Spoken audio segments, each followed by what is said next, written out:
is there a way to take racing like super gas, let's say, right? Throttle stop drag racing. Is there a way to take that or some of these other classes where people, if they don't know the racing in particular, they're confused? Is there a way to make it more entertaining for them? Or are there some of those that there's no explanation?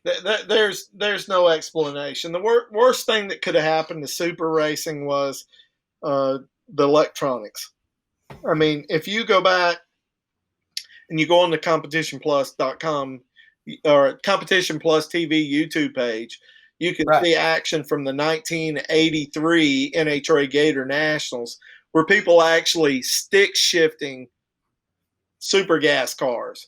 And that was what was so great about the whole movement of the Index Pro tree racing. The NHRA first did it at 980s. And the Sacramento guys were running 950s. The Orange County, Southern California guys were running 980s. And finally, the NHRA made it 990. Well, the IHRA did their own program, which was 1050s.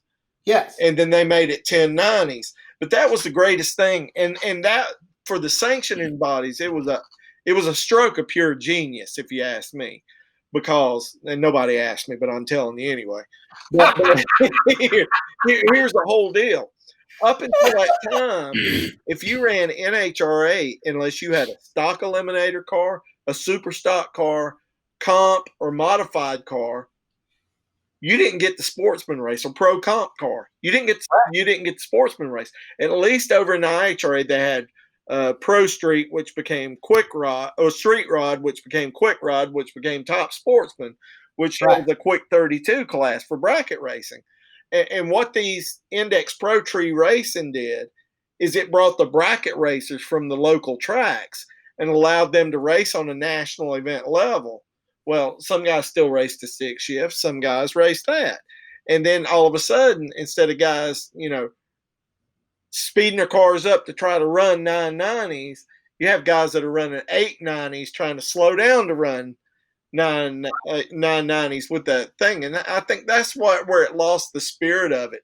But if you look back in the 1981, 82, or 80 seasons, if you can get a hold of some of that footage, it was actually some of the best racing you'd ever watch. And I would sit in the grandstands. I remember going to Bristol in 1981, and I would not leave my seat, even when the hot rod cars come running 1050s. And just to give you an idea who was there, guys like Charles Carpenter and Quayne Scott were running hot rod eliminator.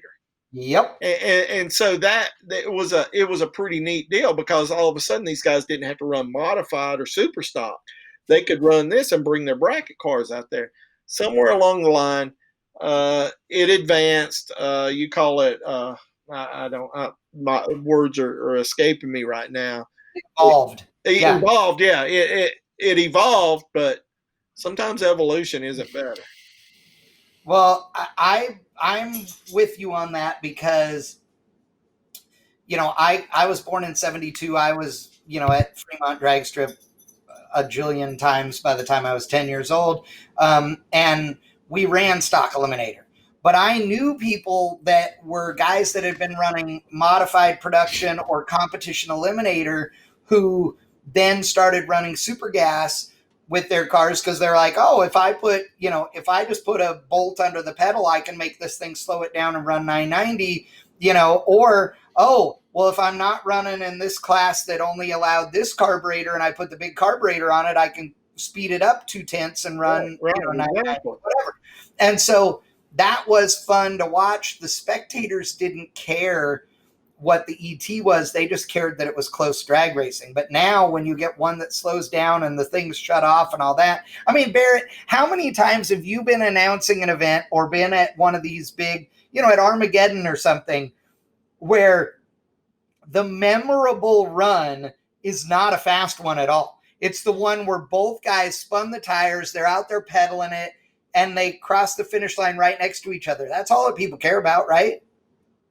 The most memorable Armageddon race I've ever announced was my buddy Tim Oswalt clicks second gear and just shears the pinion shaft, just like all the teeth just gone. Right. And there was this 5th gen Camaro that had problems backfiring off the line every time. Well, it backfires. Well, Oswald's starting to slow down, and he's probably 200 foot out or whatever. It's a pretty fast car, so it's still got some momentum. And the Camaro gets fired back up and takes off and like is catching them and backfires again. And these dudes like slow roll. And I really like the crews were running out there to push the cars because, you know, to me, I was like, you know, go, right? Like there's no rules here, you know? Right. And about the time that they had gotten to the cars, I think the Camaro got it fired back up, and he didn't have an intake after it was all said and done. I mean, it was nasty backfires. Yeah. Nice. It's, you know, stuff like that, you know, that's the memorable things. Like these guys were willing to run out there and push their buddy across the finish line.